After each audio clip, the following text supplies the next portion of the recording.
अस्सलामु अलैकुम वरहमतुल्लाहि वबरकातुहू। This is Tariq.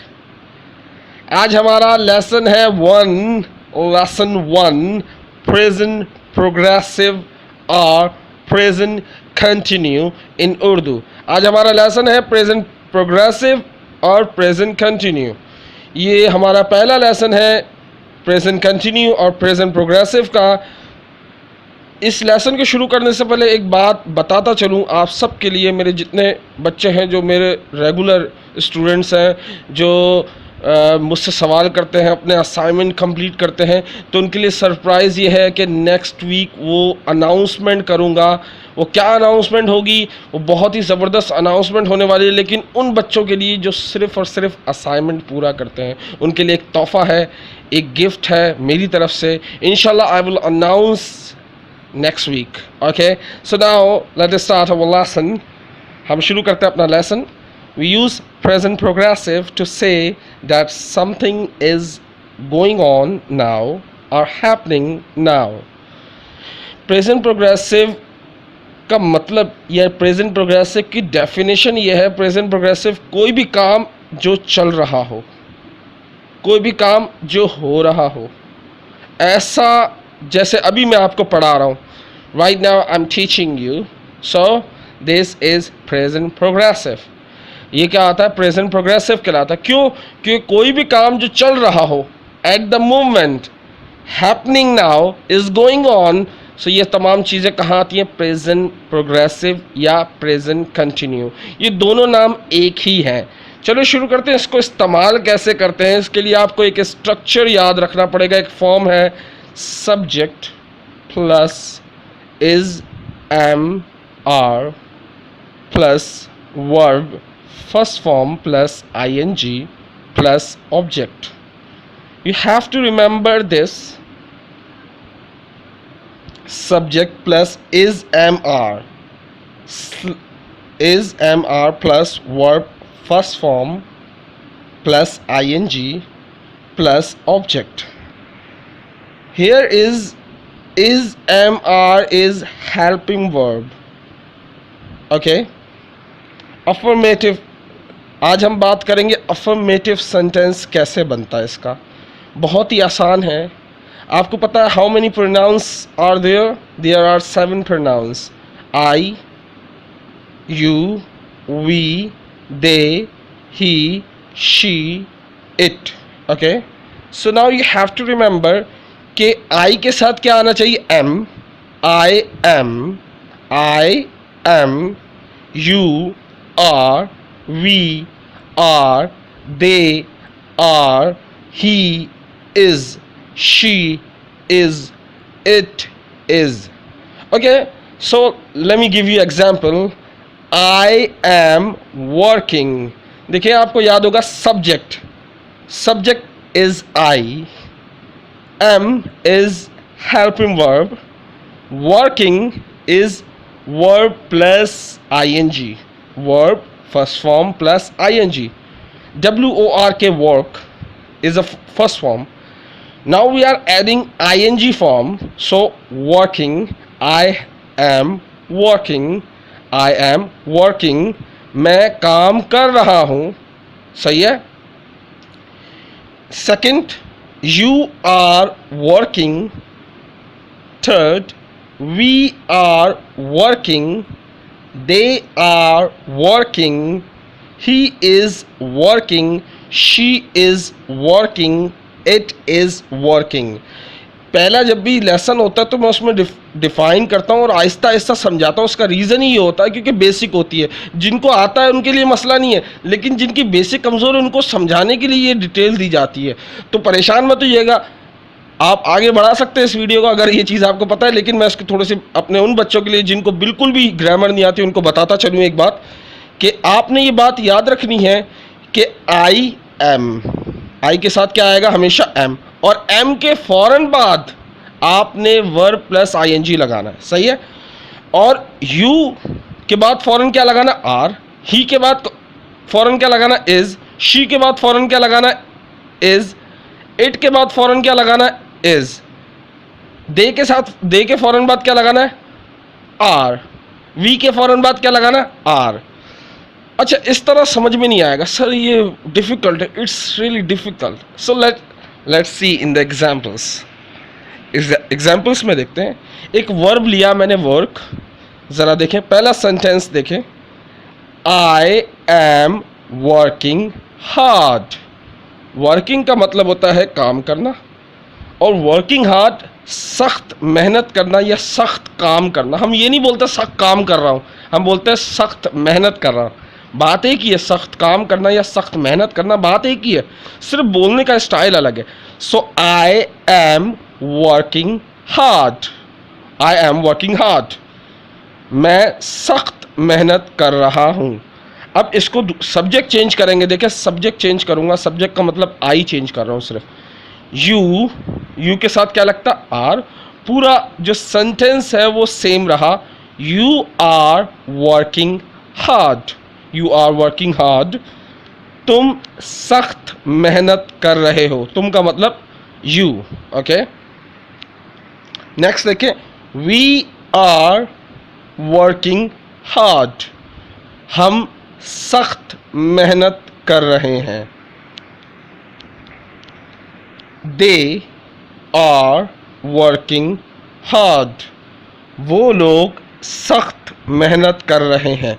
मैं क्या चीज़ चेंज कर रहा हूँ पता है, मैं सिर्फ सब्जेक्ट चेंज कर रहा हूँ और बता रहा हूँ कि सेम सेंटेंस है, सेम चीज़ है, सिर्फ सब्जेक्ट को चेंज कर रहा हूँ और उर्दू भी उसके साथ चेंज हो रही है। दे आर वर्किंग हार्ड, वो लोग सख्त मेहनत कर रहे हैं। Tariq and Ali are working hard. याद रखिएगा, जब दो नाम आते हैं, कितने, दो नाम आते हैं जब भी हम आर लगाते हैं। Tariq and Ali are working hard, Tariq और अली सख्त मेहनत कर रहे हैं। ही इज़ वर्किंग हार्ड, वो सख्त मेहनत कर रहा है। शी इज़ वर्किंग हार्ड, वो सख्त मेहनत कर रही है। Ali is working hard, Ali सख्त मेहनत कर रहा है। ऑब्जेक्ट, एक ऑब्जेक्ट होता है जिस पर काम किया जाता है, सही है, और एक ऑब्जेक्ट जो होता है वो वर्ब होता है, उसका मतलब होता है एतराज़ करना।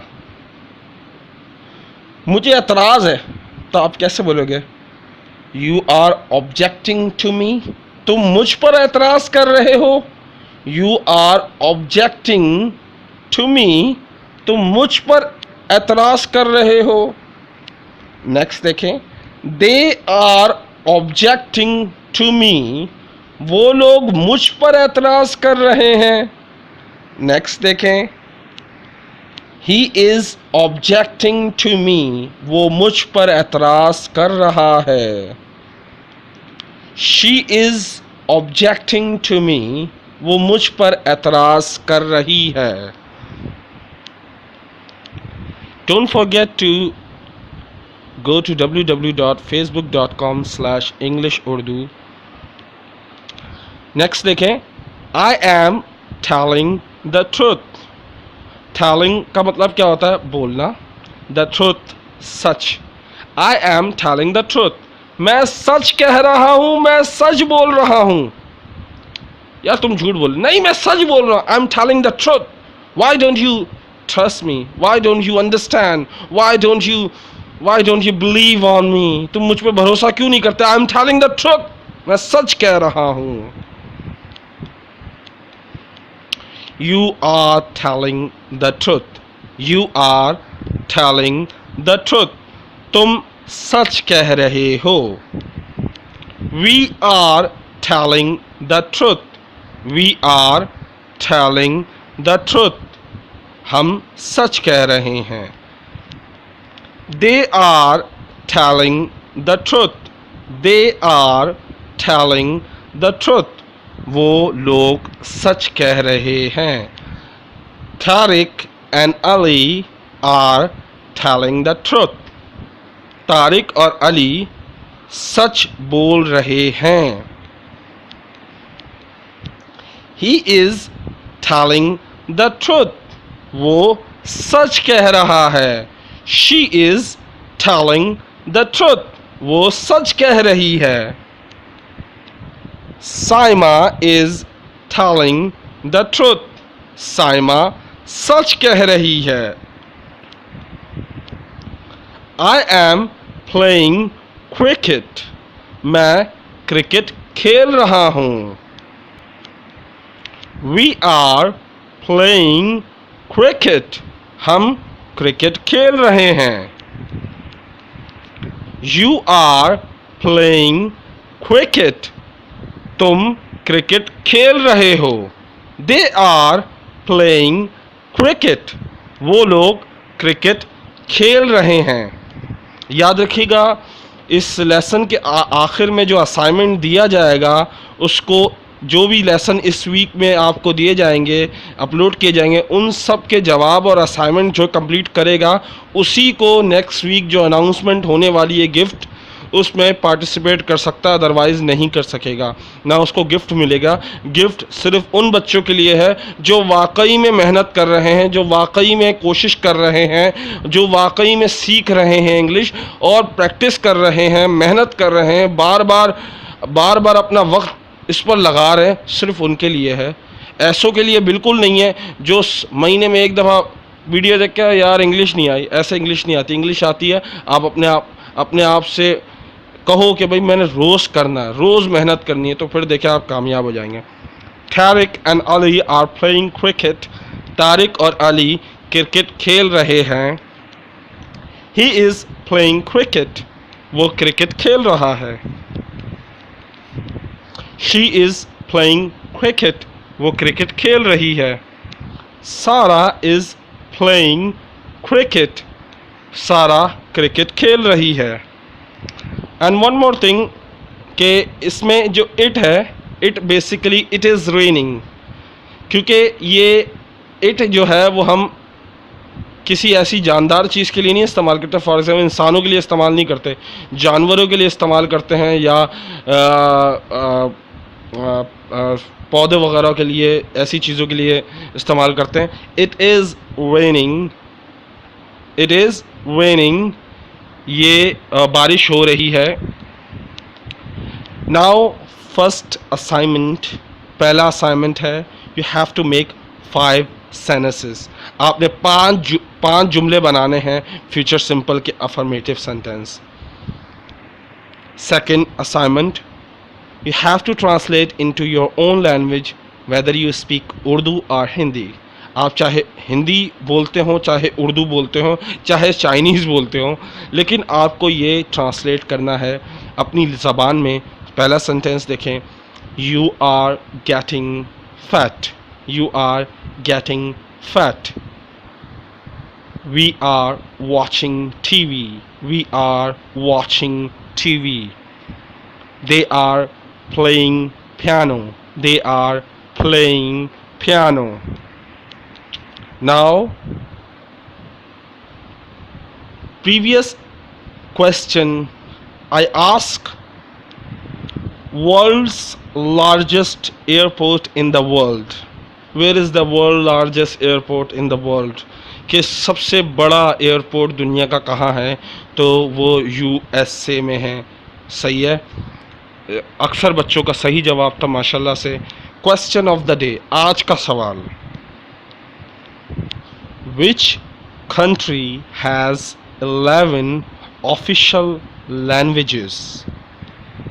कौन सा मुल्क है जिधर 11 ज़बानें हैं जो ऑफिशियली तौर पे बोली जाती हैं, जहाँ पे वो एक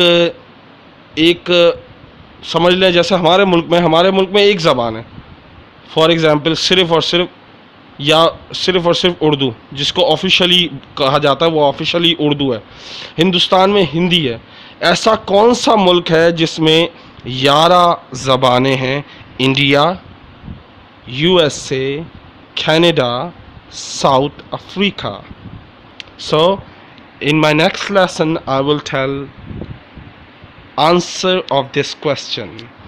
golden words of the day, आज का हमारा गोल्डन वर्ड्स हैं, never blame anyone in your life, good people give you happiness, bad people give you experience, worst people give you a lesson, and best people give you memories। कभी किसी अपनी never blame anyone in your life, इल्ज़ाम मत लगाओ किसी पे कि उसकी वजह से मेरी ज़िंदगी बर्बाद हुई, उसने मुझे धोखा दिया, उसने मेरे साथ ऐसा किया, इसने मेरे साथ ऐसा किया। देखो, अगर लोगों पे इल्ज़ाम लगाने लगोगे, कहीं ना कहीं हम खुद भी गलत होते हैं। याद रखें, कोई भी मुकम्मल नहीं है, हर इंसान से गलती होती, माफ़ करने वाले बने। दूसरों पे इल्ज़ाम न लगाएं अपनी ज़िंदगी के हवाले से, क्योंकि जो अच्छे लोग होते हैं वो तुम्हें खुशियाँ देते हैं, जो बुरे लोग होते हैं वो तुम्हें तजर्बा देते हैं, और जो घटिया लोग होते हैं, धोखेबाज लोग, वो तुम्हें एक सबक दे जाते हैं। और जो बहुत ज़बरदस्त लोग होते हैं वो बस यादें दे जाते हैं, यानी जिनकी यादों को याद करके आप खुश हो जाते हैं। तो ज़िंदगी बहुत अहमियत रखती है, इस पर आप शुक्र अदा करें, सिर्फ नेगेटिव पहलू मत देखें। दुनिया में ख़राब लोग ज़रूर हैं लेकिन अच्छे भी हैं। अगर 10 लोग धोखा देते हैं तो एक तो सच्चा है, उसमें से 11 लोगों में से 10 लोग आपको धोखा दे रहे, एक तो नहीं दे रहा ना। उस एक को देखें और 10 को भूल जाए। अपने अंदर अगर नफ़रत पालेंगे तो ज़िंदगी भर खुश नहीं रह सकते। खुश रहने का अमल उसे कहते हैं आप माफ़ कर दो। अब वो लोग माफ़ कैसे कर दे, मेरे साथ इतना बड़ा जुल्म हुआ, मेरे साथ इतना बड़ा धोखा हुआ, हम कैसे माफ़ कर दें। यही तो सबसे बड़ी, जिस दिन आपने माफ़ करना सीख लिया, दुनिया में सबसे ज़्यादा सुकून आपको मिलेगा। उम्मीद करता हूँ ये वीडियो आपको पसंद आई होगी। तो लोगों पे इल्ज़ाम ना दें, लोग ये ना सोचें उसने मेरे साथ ये किया, क्योंकि देखो ज़िंदगी में अच्छे लोग आते हैं, अच्छे लोग आपको खुशियाँ दे जाते हैं, बुरे लोग आपको तजर्बा दे जाते हैं, घटिया लोग आपको एक सबक दे जाते हैं, और जो बहुत ही ज़्यादा अच्छे होते हैं वो आपको यादें दे जाते हैं। आप ज़िंदगी भर उन्हें, यार ऐसा आज तक नहीं मिला, यार क्या बात थी। So if you want to watch more movies, बोला, if you want to watch more lesson, so go to www.facebook.com/EnglishUrdu or www.youtube.com/TariqAziz1। Assalamu alaikum wa rahmatullahi wa barakatuhu।